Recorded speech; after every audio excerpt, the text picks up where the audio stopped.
pequeñas monografías que son casi 250, más de 250 folios.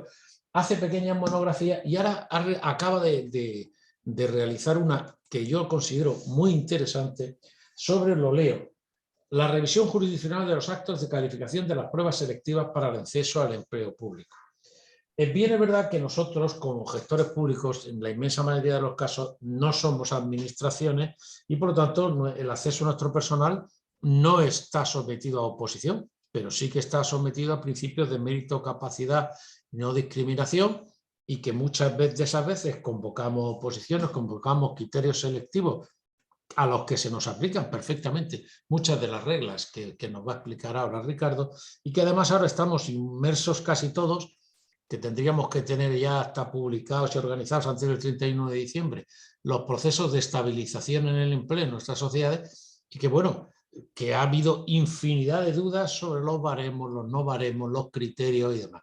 Pues yo creo que es un momento oportunísimo cuando Ricardo nos comentó aquí que estaba a punto, que salía ya, que salía del horno su monografía, pues dijimos, Ricardo, tú que has participado en algunas, pues esta dánosla tú. Y bueno, hay que agradecerle que Ricardo, como siempre, una persona amabilísima, pues aquí lo tenemos. Y bueno, Ricardo, no digo más cosas, nos tienes a todos aquí expectantes. Vale. Bueno, pues muchísimas gracias. Para mí, pues también es un motivo de alegría el estar con vosotros en este rato, a propósito pues, de este tema que me ha ocupado en los ratos libres durante los últimos 3 años, ¿no? Sobre la revisión judicial de la discrecionalidad técnica en las calificaciones de las pruebas selectivas del empleo público, ¿no?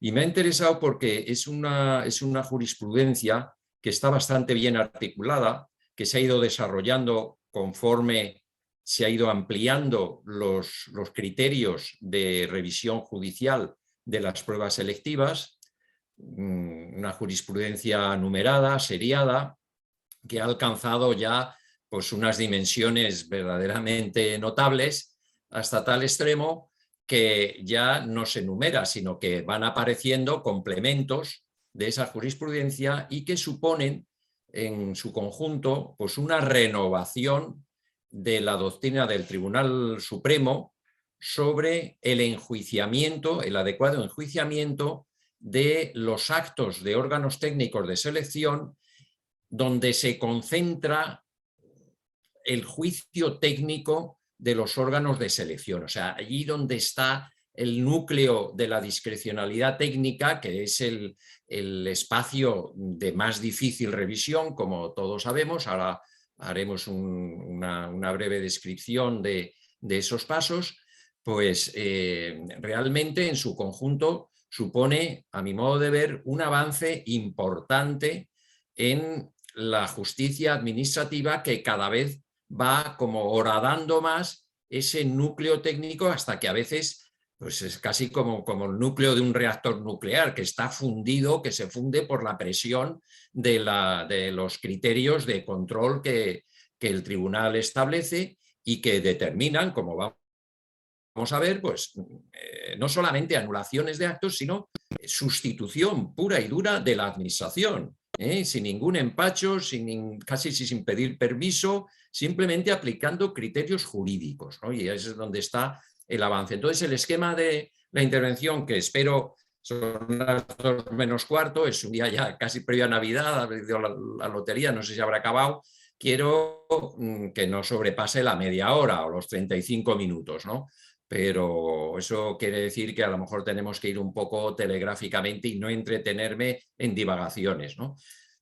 Veis que ahí hay cuatro puntos, ¿no? La introducción, que eso será una diapositiva, un breve apunte histórico, las causas del giro jurisprudencial, porque aquí ha habido efectivamente un giro de la jurisprudencia, el nuevo instrumental para el control judicial, que ya lo veis ahí, la distinción de espacios, núcleo material y aledaños, y la motivación, una motivación renovada, y finalmente cómo todo este nuevo armazón de criterios se ha ido aplicando y qué resultados ha tenido, porque al final de algo nuevo todos esperamos hacer una calificación sobre si es correcto, incorrecto, si es adecuado o no adecuado, en función de los resultados obtenidos, ¿no? Y en ese sentido, pues hay dos aspectos a tratar. Los actos que los tribunales consideran que son aledaños y los actos que consideran que son juicios técnicos, ¿no? Porque en los aledaños ya se puede adelantar, son o reflejan aspectos reglados del enjuiciamiento. Cuando algo es reglado, pues no hablamos de discrecionalidad ni de discrecionalidad técnica, sino de aplicación de la norma, de las bases, del criterio jurídico y ver si se ha aplicado correctamente y si no se anula sin mayores explicaciones. No así con los juicios técnicos. Y luego, en segundo lugar, las sentencias que sustituyen el juicio técnico de la administración, del órgano técnico de selección, ¿no? Que es, yo creo que es aquí donde vamos a ver cómo esos criterios nuevos se razonan, se articulan en subcriterios, en matices de doctrina, que son me parece que son bastante interesantes. Bueno, pues en cuanto a la introducción, un brevísimo apunte histórico. Todo esto es que ha habido una evolución muy clara entre lo que ocurrió en el siglo XIX y en el siglo XX, sobre todo a partir de la Constitución de 1978. El siglo XIX fue un caos, era el sistema de selección denominado de botín, que llegaba al gobierno, quitaba hasta, como dice Comellas, el historiador Comellas, hasta los guardias municipales. Yo recuerdo la lectura de un libro de Pereda, me parece que se llama Pedro Sánchez, ese libro, ¿no? Es una novela en la que aparece un personaje que es un funcionario de Santander, que le nombran funcionario en el gobierno provincial de Cádiz, y cuando llega a Cádiz, después de 15 días de diligencia, pues se encuentra que ya estaba cesado. O sea, que así funcionaba la cosa, ¿no? Una época de verdadera demencia, en palabras de la exposición de motivos de ese Real Decreto que tenéis ahí en pantalla de 1877, ¿no? El diputado Quijada, según Alejandro Nieto, en una famosa y conocida monografía que tiene sobre el periodo de María Cristina, decía así, en el 26 de junio de 1840, mientras siga el espíritu de clientela que hasta aquí ha habido en la provisión de los empleos, es imposible que haya el decoro, la probidad, la imparcialidad, el celo y rectitud que debe acompañar a los que se destinen a ellos, ¿no? Bien, en el Estatuto de Maura, en 1918, pasamos por alto el Estatuto de Bravo Murillo, donde, como en otras normas de la época, ya se empezaba a hablar de tribunales y de exámenes. Lo que pasa es que no se cumplía en la práctica, ¿no? Pero en el Estatuto de Maura de 1918 quiero resaltar el criterio de que en los órganos de selección, los tribunales de selección ya contaban con catedráticos de universidad. Es que los auxiliares de tercera clase tenían un órgano de selección compuesto por un jefe de administración, por un catedrático de la Facultad de Derecho y por un catedrático de matemáticas. Y los oficiales de tercera clase contaban con 2 catedráticos de Derecho. Entonces es lógico, y quiero arrancar con esta idea, es lógico que ese principio de soberanía de los tribunales, de intangibilidad de sus decisiones, de irrevisabilidad de las decisiones de los tribunales, de la discrecionalidad técnica, se impusiera como un avance grande habida cuenta de lo que había ocurrido con anterioridad. Es que el establecimiento de estos tribunales, y con este prestigio y con este nivel de cualidad de sus miembros, no podía decirse otra cosa que sus decisiones no había órgano superior que las pudiera contravenir, sustituir o modificar. Y eso es lógico, y eso supuso un avance entre el clientelismo político y la racionalización del sistema a través de órganos de selección. Por eso, esa sentencia del Tribunal Supremo, que es un ejemplo de muchas, de enero de 1932, que dice que siempre que se han nombrado en nuestra nación tribunales de oposición, se les ha conferido implícitamente total y absoluta soberanía para asentar sus juicios. Vale, pues partimos de aquí y vamos ya dando un gran salto a las causas del giro jurisprudencial, ¿no? O sea, ese sistema basado en la irrevisabilidad, la discrecionalidad técnica irrevisable, intangible, eso ha durado prácticamente hasta nuestros días. O sea, ha durado muchísimo, porque es que el peso que ha tenido ha sido increíble, demasiado. A mí me parece que demasiado. ¿Por qué? Porque es verdad que hasta la Constitución del 78 podíamos decir que no había nadie por encima de los tribunales de selección.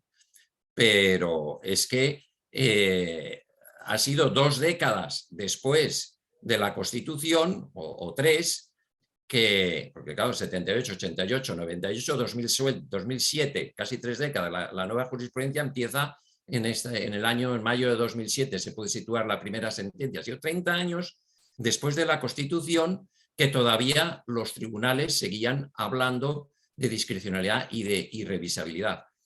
Y bueno, ya la Constitución, empezando por el factor más importante que lo tenéis debajo de la diapositiva, claro, ha prestado un apoyo enorme al control judicial de todas las actuaciones de la Administración. Los artículos 9, 23, 103, 106, en fin, todo lo que supone el principio de legalidad, la sumisión de la actuación de la Administración a los tribunales, etcétera, pues como control plenario, pues eso ha dado una base que ha sido el factor más importante del giro jurisprudencial. Porque claro, esa soberanía, desde la perspectiva de entonces, de acuerdo, pero desde la perspectiva actual no tiene sentido hablar de soberanía ni de intangibilidad de las decisiones de un órgano de la Administración, porque no lo son, porque está el derecho por encima de ellas, ¿no? Además de eso, pues yo señalo algunas otras circunstancias, ¿no? El conocimiento de la materia por los tribunales.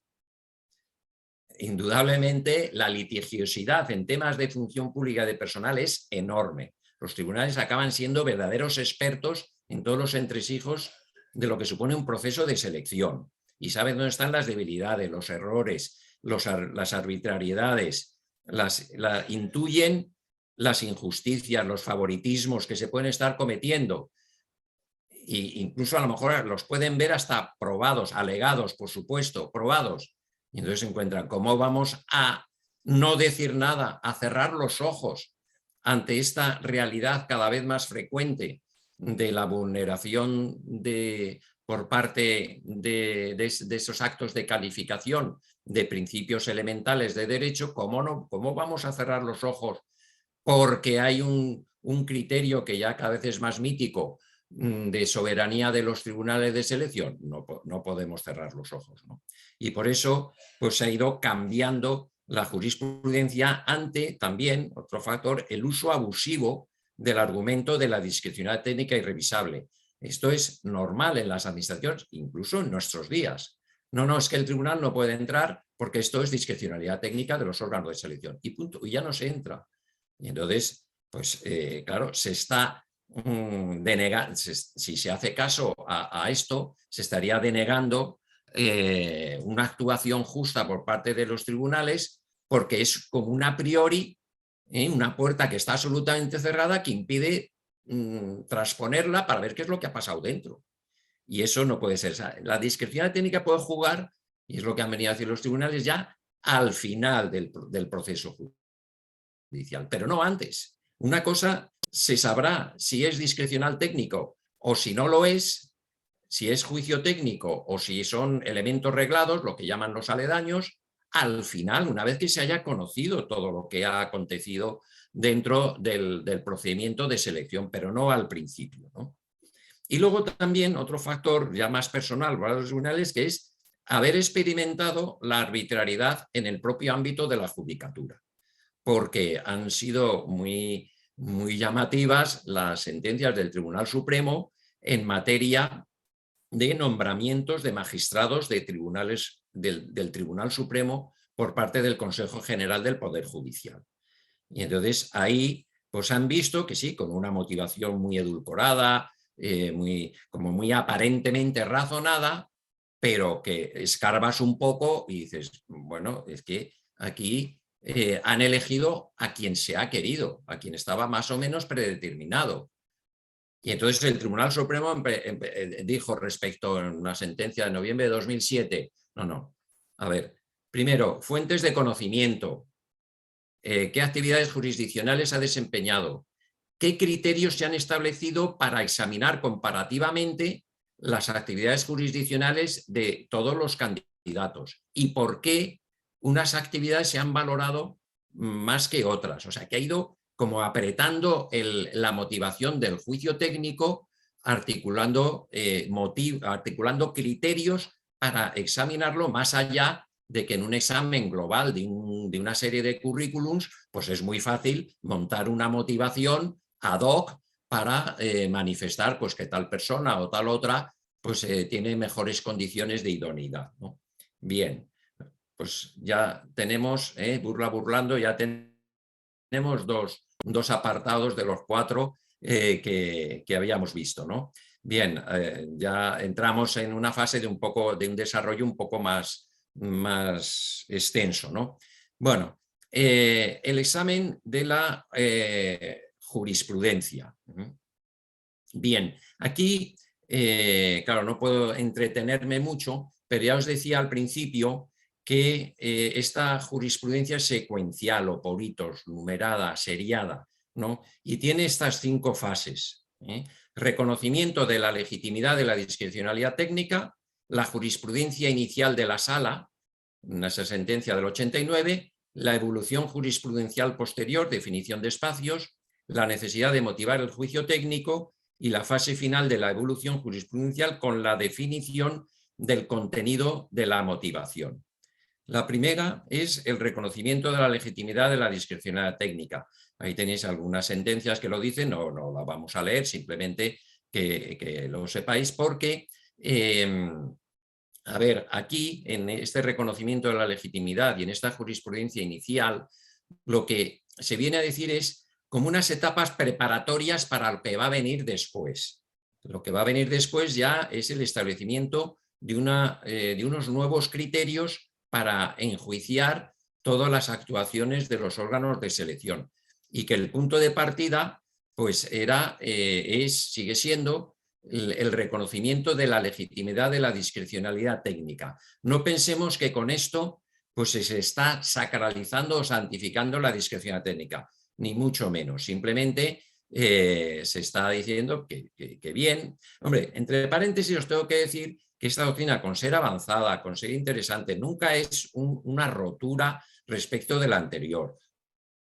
Con lo cual tiene un cierto sesgo de compromiso los criterios viejos con los criterios nuevos. Cuesta abandonar los criterios viejos porque cuando se va a cambiar la discrecionalidad técnica, empezar hablando de la legitimidad de la discrecionalidad técnica, pues ahí había que dar muchos matices y quizá no es un buen comienzo, porque la expresión ya por sí ha sido tan equívoca siempre que se ha pensado que era una pura manifestación de discrecionalidad, cuando no es así. Los autores modernos ya hablan de que más se parece a los conceptos jurídicos indeterminados que a la discrecionalidad, ¿no? Pero ya digo, cuesta un poco el abandonar estas expresiones. Yo ya os digo que yo la abandonaría tranquilamente y diría, en vez de discrecionalidad técnica, hablaría de juicio técnico. Y como decía hace unos días nuestro compañero Santiago Vares, ¿no? Rodríguez Varas, ¿no? Santiago. Decía, aquí González lo que hay Varas, Santiago González Varas, vale, si me está oyendo, si lo sabe, que me perdone el lapsus de su apellido. Bueno, pues Santiago hablaba de dificultad técnica, no de discrecionalidad, sino de dificultad. Eso sí, puede ser difícil aplicar un criterio, pero ya no hablamos tanto de discrecionalidad técnica, pero vale. Entonces, hasta los nuevos criterios, ¿qué es lo que teníamos para enjuiciar la discrecionalidad? Por la jurisprudencia inicial que dice ahí de la sala. Pues los elementos reglados del acto discrecional, la competencia del órgano, el procedimiento, hechos determinantes, adecuación al fin y juego de los principios generales del derecho. Esto es lo que teníamos y con estos elementos se ha practicado también el enjuiciamiento de los actos de discrecionalidad técnica, ¿no? Pero bueno, no podemos entretenernos, pero también habría que pensar, ¿y por qué estos criterios no han seguido sirviendo?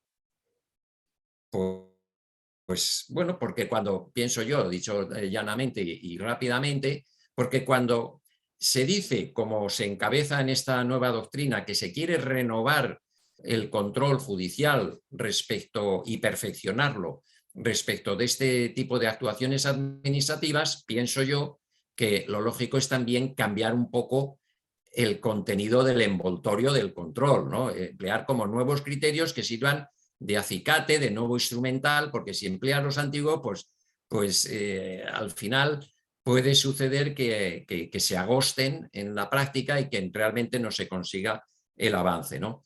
Entonces, el tercer punto de esta evolución ya es la definición de espacios de este control para que pueda operar con normalidad. Y entonces esto ya es una novedad, ¿no? La distinción entre el núcleo material de la decisión y sus aledaños. Y esta es una distinción muy útil porque ya estamos hablando de criterios novedosos, ¿no? Que van a influir de una manera práctica y de aplicación, entiendo que sencilla, en la definición y en el alcance del control. Viene a decir el Tribunal Supremo, una cosa es el espacio que ocupa el núcleo material de la decisión, que es el acto final de la calificación, y otra cosa son sus aledaños, es decir, lo tenéis ahí, las actividades preparatorias o instrumentales que rodean el juicio técnico, que lo preparan, ¿no? Esas actividades no son discrecionalidad, no son discrecionales. Esas actividades son aspectos reglados y son esas tres primeras que tenéis ahí: delimitar la materia que vaya a ser objeto del juicio técnico, fijar los criterios de calificación y aplicar individualizadamente dichos criterios a cada uno. O sea, esa articulación de actividades son aspectos reglados. Por lo tanto, ante cualquier conflicto, luego veremos ejemplos de esto, ante cualquier conflicto se puede determinar si el aspecto que se está siendo objeto de controversia es un aspecto de actividad preparatoria o de aledaño, o es un aspecto de juicio técnico, porque el control en principio variará. En el primero será un control judicial plenario y en el segundo pues hay que mirarlo con más prevenciones, con cierta restricción, no mucha, porque hay que entrar en el fondo de las cuestiones.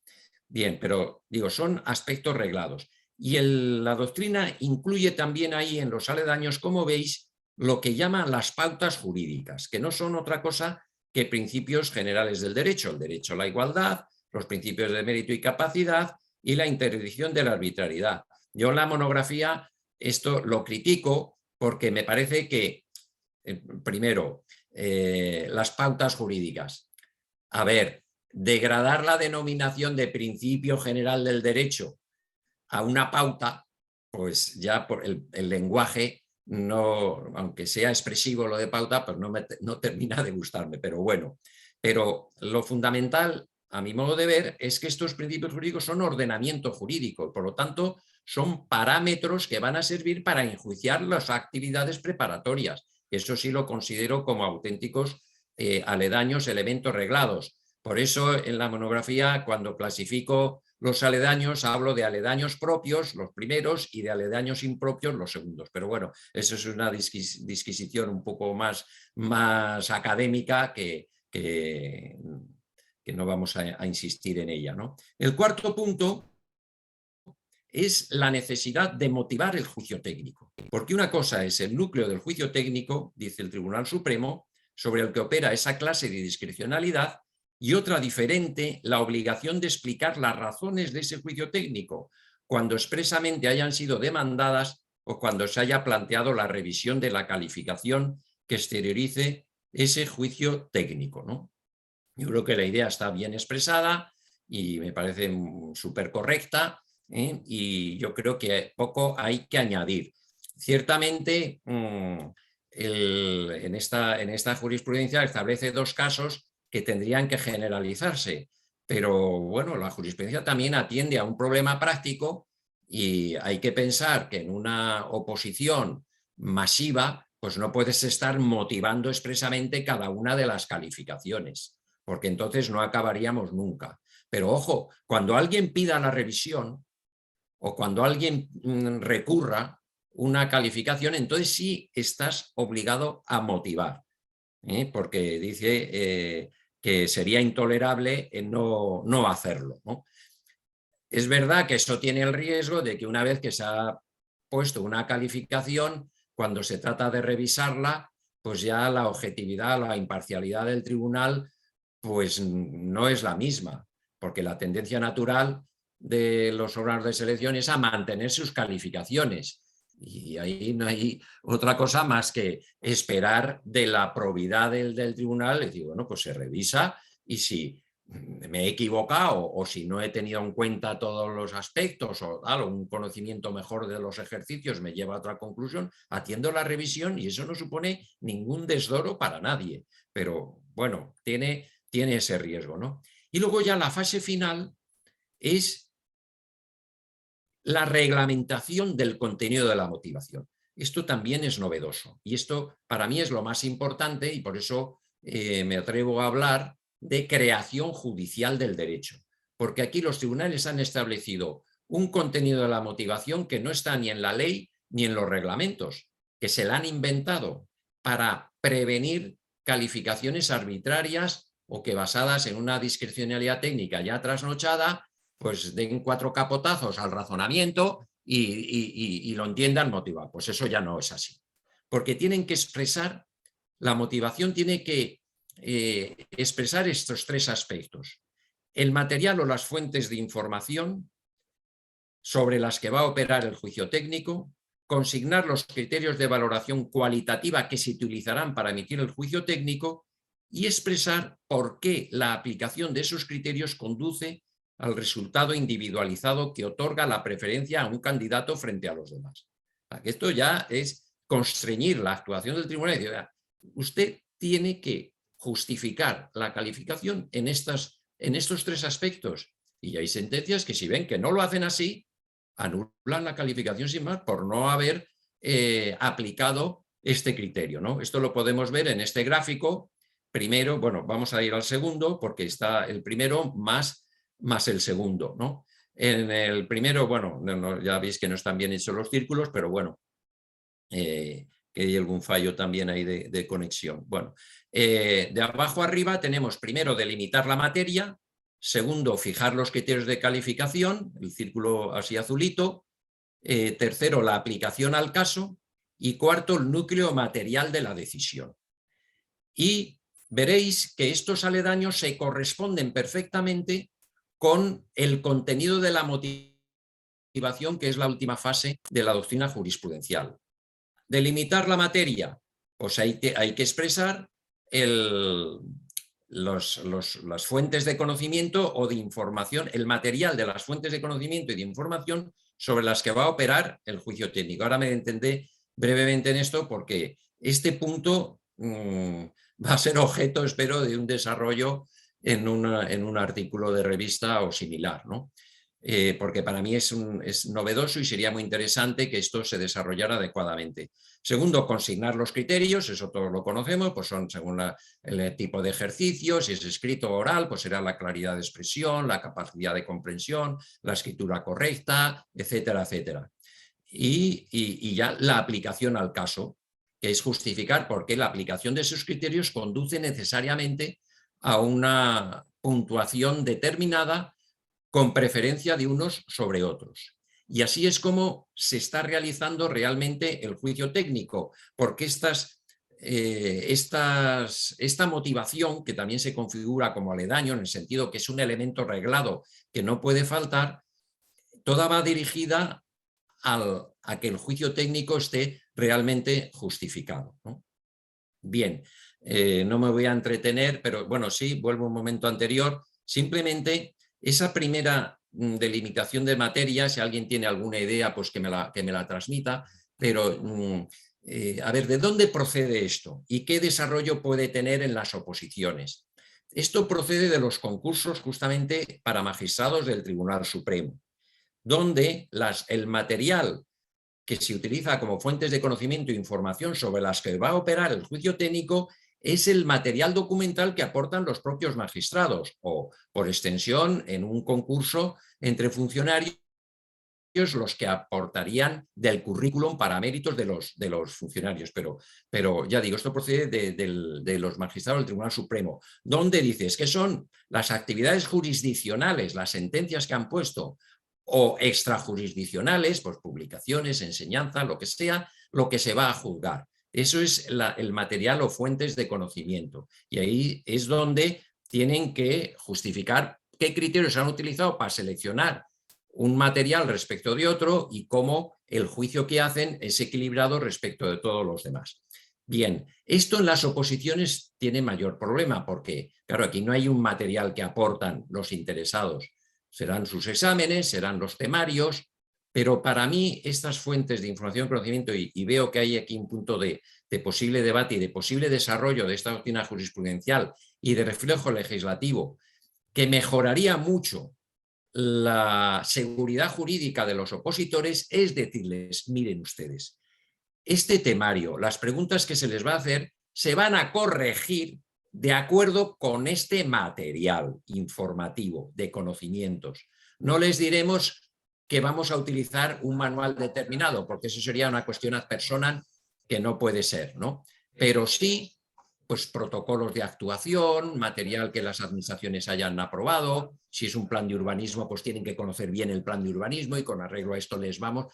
Porque si no es así, pues al final es el propio juicio personal del miembro del tribunal que conoce, por ejemplo, unas oposiciones a derecho, de técnico de administración general, que conocen el derecho administrativo, pero que cada uno lo conocerá a su manera y que a la hora de aplicar o de entender si un candidato ha hecho una buena exposición o no, pues uno a lo mejor le calificará de una manera porque ha expuesto la doctrina del Tribunal Constitucional respecto de esa materia y otro le calificará de otra pues porque ha expuesto otra cosa. Entonces, el concretar este punto, que está, ya digo, por concretar en la jurisprudencia y en la legislación respecto de las oposiciones, pues sería muy interesante. Bueno, vamos ya a la cuarta parte. Perdón un momento. Sí, Sí que sí. es verdad que en los procesos nuestros de estabilización de empleo sí que aportan material y sí que aportan.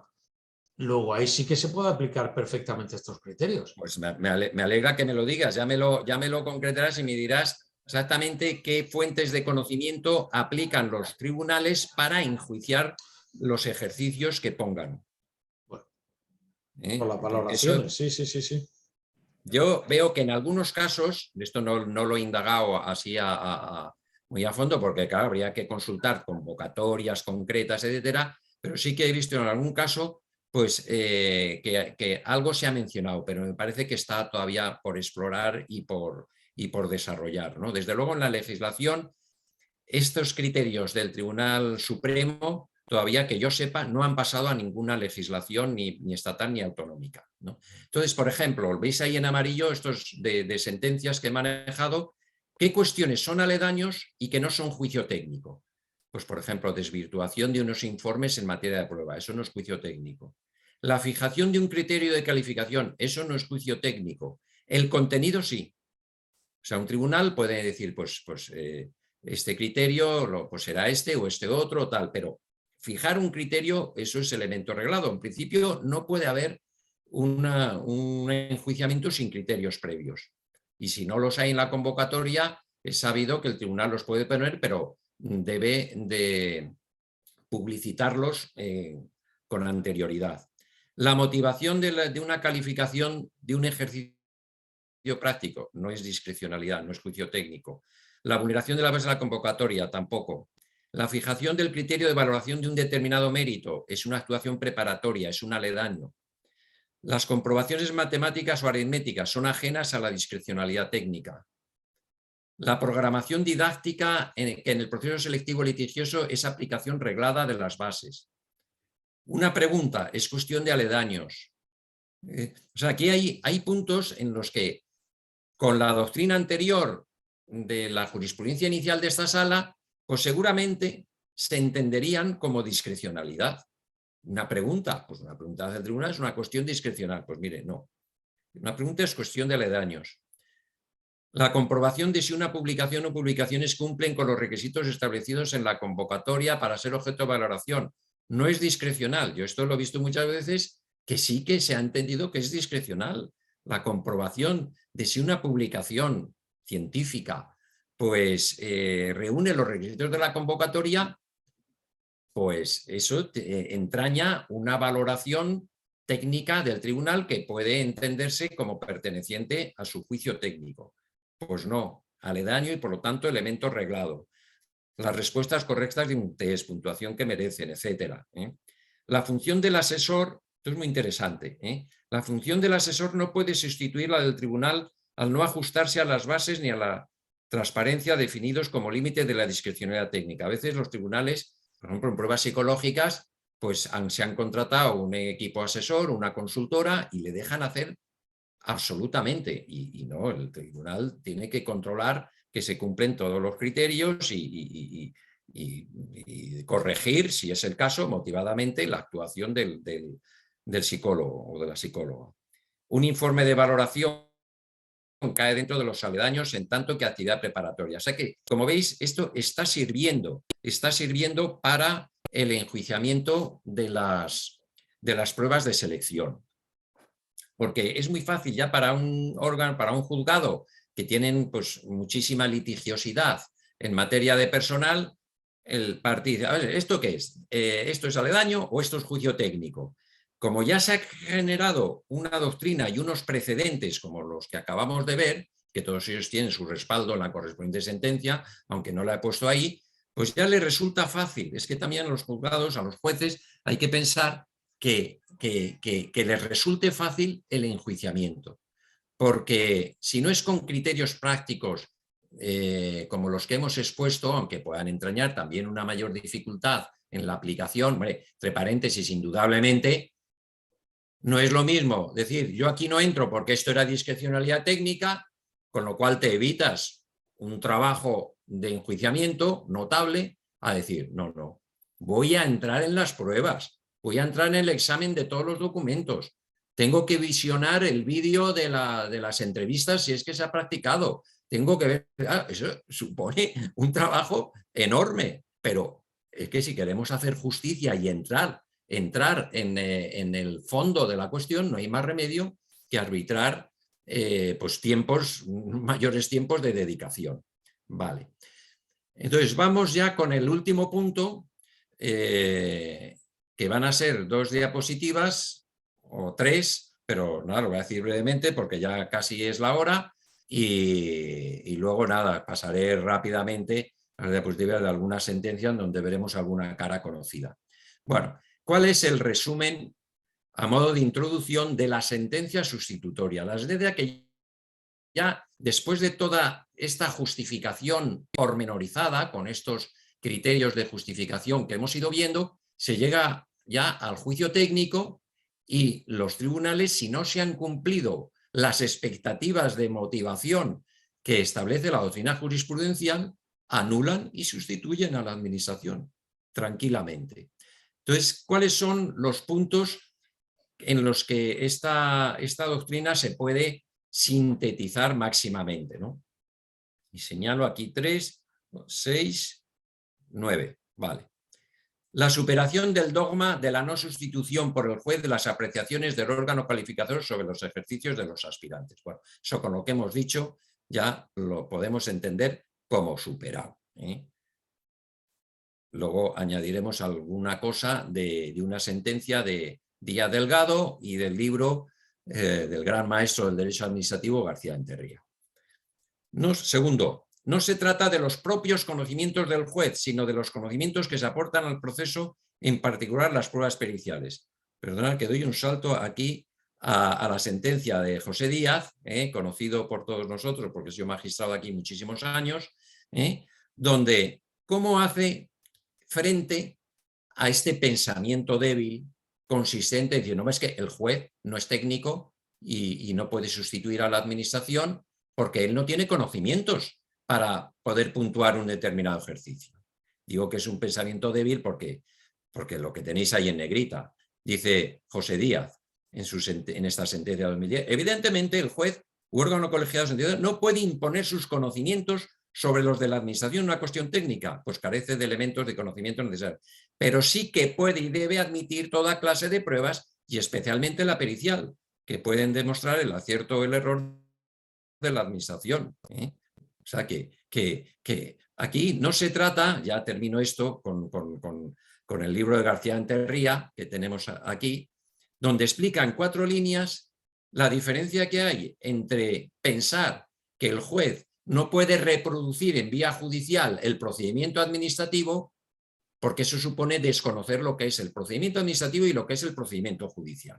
Y dicen en ese libro: la tarea de los tribunales no consiste en repetir el mismo ejercicio que la administración para llegar a través de él al mismo o diferente resultado, lo que les convertiría ciertamente en administradores, sino en verificar si en el ejercicio de su libertad decisoria la administración ha observado o no los límites con los que el derecho acota esta libertad. O sea que una cosa es el procedimiento administrativo y otra cosa es el procedimiento judicial, que el procedimiento judicial no es retórico, no es inútil, o sea, aporta un conjunto de conocimientos que no se aportan en el procedimiento administrativo dirigido unilateralmente por la administración y en el que los tribunales con las partes y el principio de adquisición procesal pues van aportando muchísima documentación y por lo tanto desde la perspectiva de la legalidad se puede llegar a corregir a la administración. De la reducción a cero de la discrecionalidad a de que en autos ya hay prueba suficiente a la única alternativa aceptable en derecho. Entonces, a ver cómo lo explico brevemente, pero aquí es donde se da un salto dialéctico importante en el enjuiciamiento, porque hasta entonces sabíamos que la discrecionalidad pues, admite diversas soluciones y tal, pero que esa discrecionalidad inicial, la administración en un procedimiento, pensemos en la aprobación de un plan de urbanismo, en el que se parte de una política urbanística donde reina la discrecionalidad, pero al final se llegan a soluciones muy concretas. Entonces, por eso, y regladas, por eso se dice que se reduce a cero la discrecionalidad. Una inicial discrecionalidad termina o puede terminar en una actuación reglada. O también de que en autos ya hay prueba suficiente para sustituir a la administración. El caso de una sentencia muy conocida de Delgado Barrio, donde en un concurso, cuando el concurso de contratación era de potestad discrecional, pues en los criterios de valoración, todos o los dos últimos estaban iguales y solo diferían en el precio y no se le adjudicaron al de mejor precio como si fuera una subasta, sino al de mayor precio. Y entonces el tribunal corrigió eso, porque oye, si están en igualdad de condiciones los criterios donde se puede apreciar mayor discrecionalidad, lo lógico es que el precio juegue su papel, ¿no? Y entendió que había prueba para... Pero es que aquí ya se habla de la única alternativa aceptable en derecho, que consiste no necesariamente en acreditar que un candidato pues tiene derecho a un 7, a un 6, a un aprobado en todo caso, porque hemos examinado su ejercicio, porque lo ha hecho muy bien, porque toda la documentación, las pruebas periciales y tal, todo eso es posible, pero no necesariamente para llegar a una sustitución de la administración. Aquí lo que juega, y es el gran riesgo de no motivar, es que, dicho muy sencillamente y muy brevemente, si la administración no motiva sus decisiones, esa falta de motivación puede desencadenar la solución contraria, sin más. Usted no ha motivado el no apto. Pues luego, no hay otra alternativa aceptable en derecho que el apto. Esto valdría la pena que los académicos, los profesores o los exprofesores lo estudiáramos desde un punto de vista dogmático. Pero el salto es monumental, a mi modo de ver. Aquí la motivación viene a desempeñar un papel de carga de la prueba y cuando no se atiende esa motivación, la falta de prueba por quien debe de probar, ya sabemos cuáles son sus consecuencias, que soporta los efectos desfavorables de la falta de prueba. Y aquí la administración lo que soporta es que si no ha justificado un no apto, va a determinar el apto. O sea, que el asunto me parece de mucho interés sin que el candidato tenga que hacer una prueba que puede ser diabólica de que su ejercicio pues sí que merece el apto, ¿no? Eso no quiere decir que no lo intente, pero no necesariamente. Pronunciamientos anulatorios que no sirven de nada. Sentencia de Murcia, lo dice de otra manera. pues de nada sirve declarar que el interesado supera la entrevista personal si no puede avanzar en el proceso de selección. Entredicho de las motivaciones ex post actum. Pues las motivaciones hay que darlas antes del acto. O sea, no se puede ir al proceso judicial a suplantar la falta de motivación en el procedimiento administrativo y trasladarla al procedimiento judicial. No, habrá que hacerlo de otra manera. La administración puede emplear las pruebas que estime pertinentes en el proceso judicial, pero lo que no puede es una motivación que no ha dado en el procedimiento administrativo, darla en el procedimiento judicial. Por ejemplo, también en línea de motivación, eliminar de la motivación los datos negativos no justificados. Esto es interesante. Es decir, en una prueba en la que se han empleado pues, determinados razonamientos por parte de la administración para el no apto y ha valorado negativamente algunos de los factores de corrección y el tribunal ha desestimado esa valoración negativa. Por lo tanto, lo que hace es que esa valoración negativa, en la medida en que se ha trasladado a unas determinadas puntuaciones, esos factores los quita, con lo cual solo quedan el resto, lógicamente, acrecerán en la puntuación, ¿no? La sensibilidad del Tribunal Supremo ante el esfuerzo del opositor. Esto es muy interesante porque hay algunas sentencias que aprecian y razonan, y la cobertura jurídica de estas afirmaciones yo creo que está en el principio pro cives, a favor del ciudadano, en la tutela judicial efectiva, tal, aprecian el esfuerzo del opositor, ¿no? Y no puede ser que una persona que ha pasado todos los ejercicios de la oposición, pues luego suspenda sin motivación el curso selectivo, por ejemplo. Y entonces en estos casos y en otros parecidos, lo que hay, ya terminamos, una exigencia de motivaciones reforzadas, rigurosas, de alta cota de motivación, dice en algún caso, porque dice, estamos en supuestos, por ejemplo, el no apto en entrevistas. O sea, una persona que ha pasado una prueba de conocimientos, que ha pasado una prueba psicotécnica en la que no se han observado elementos desfavorables, llega a la entrevista y se lo cargan. Oiga, no. O usted me justifica, pero con absoluto rigor, cómo ha sido la entrevista, qué criterios se han empleado para entrevistar, qué material de la prueba psicotécnica se ha trasladado a la entrevista y se ha pedido explicaciones, etcétera, etcétera, o si no, sencillamente anulan y sustituyen. Lo mismo el curso selectivo, o cuando se ha quedado en un último ejercicio a muy pocas décimas del aprobado. Pues justifíqueme por qué se ha quedado a esas pocas décimas del aprobado. Cuando la evaluación carece de unos parámetros objetivos de medición y otorgan un amplio margen de apreciación al órgano calificador. Esto puede pasar, y pasa a veces que se puntúa, pero ¿qué criterios ha habido? ¿Qué parámetros objetivos de medición? A lo mejor en ese caso concreto pues no los ha habido, no se han explicado, y entonces pues es un motivo también de motivación reforzada, ¿no?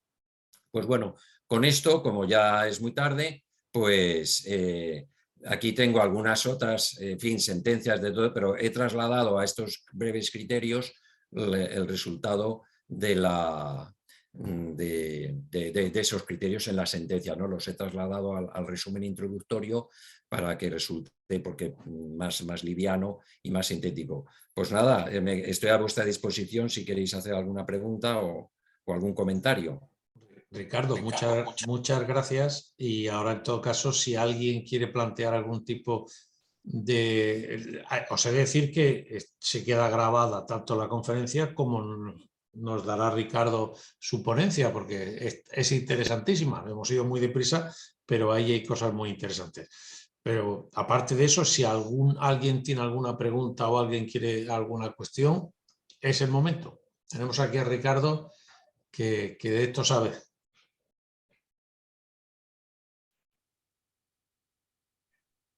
¿Alguna cuestión? De todas las maneras, si algún momento determinado tenéis algo, no lo trasladáis y nosotros lo decimos. Fíjate lo que te decía, Ricardo. Nosotros es que ahora, sobre todo las empresas públicas, y tú lo has visto porque lo has visto en los chats y tal, estamos metidos en los procesos de bueno, ¿cómo se llama? Regularización, ¿no? ¿Cómo se llama? Estabilización, decías. Sí, con todos nuestros empleados y demás. Y bueno, y claro, esto los jueces, vale que esto esté montado fundamentalmente para la selección de magistrados supremos, que no es nuestro caso, pero eso es, pero tiene los una obligación, criterios, pero hay los criterios centenares de son los sentencias mismos. ya Por eso de te quiero función decir que pública, los criterios son los mismos. Hay que justificar, hay que dejar muy claro. Entonces, yo creo que honradamente tenemos que aprender mucho de eso porque vamos a empezar. Ayer hablaba con un jefe personal de un ayuntamiento y me decía que están todos asustados porque se va a impugnar casi todo. Sí. Pues si se va a impugnar casi todo, ya veremos dónde vamos a acabar. Pero bueno, por lo menos nos darán unos criterios relativamente claros que seguirán esta línea, porque Seguro. cualquier juez de lo contencioso que tenga que y tirará de esta línea argumental. Y más de uno cogerá un librito que yo tengo por aquí. ¿Sabes? Vale. Muy bien. Pues si no hay ninguna cuestión específica y demás, ojo que tenéis a Ricardo en el grupo de jurídicos. Si alguien tiene alguna cosa, a través de ahí siempre se puede comunicar. Nada, encantado de atenderla. ¿Vale?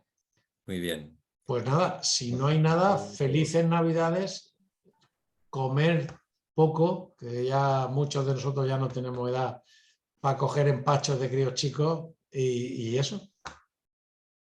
Muy bien, pues nada, un saludo a todos los asistentes y encantado y estamos en contacto con lo que queráis. Venga pues. Muy bien. Muchas gracias. Venga. Felices fiestas. Gaspar, adiós gracias. a todos. Adiós a todos. Gracias. Jesús. Yo sí voy a comer, ¿eh? Pero Yo poco, voy a intentar Gaspar. comer Yo no todo lo digo que que no comas, yo digo que hay que comer con moderación. Bueno, eso sí. Y tú, como estás jubilado, ves los toros de la barrera. ¿Eh? Lo que pasa es que lo de la moderación es subjetivo. Es Pero bueno. objetivo, ¿no? Como decía uno que yo conozco, ¿no? Dice, eso es que es un delito de gula. Dice, pues no hay que comer para pecar de gula, ¿no? Sí. No es un atracón normal y corriente. Bueno, Ricardo, me ha gustado mucho. Bueno, nada, Venga. me alegro de Hasta saber. luego a Gracias, todos. Felipe. Hasta luego. Hasta luego, Hasta adiós. el nuevo año. Venga, un abrazo. Adiós. Hasta